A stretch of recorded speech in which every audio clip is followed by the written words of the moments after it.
Merci, Monsieur le Président. Monsieur le Vice-président, chers collègues, l'actualisation du dispositif d'aide régionale ne saurait avoir pour effet de rendre caducs les dossiers déposés par les communes et leurs groupements avant l'entrée en vigueur du nouveau dispositif.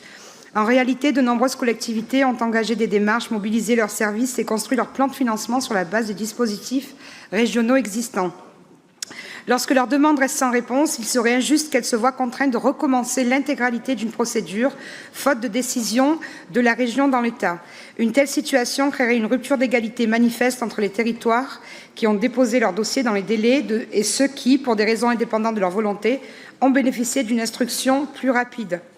La transition vers le nouveau cadre d'intervention doit être accompagnée de garanties de continuité pour les collectivités et c'est pourquoi nous vous proposons d'amender ce rapport en y ajoutant ce paragraphe afin de garantir l'égalité de traitement des communes et d'assurer la continuité de l'action régionale.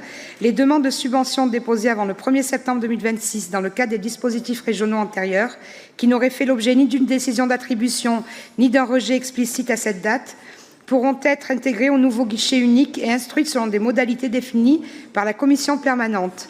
Les communes concernées pourront, le cas échéant, compléter ou actualiser leur dossier afin de permettre son examen dans le cadre des dispositifs sans qu'un nouveau dépôt intégral ne soit exigé. Merci.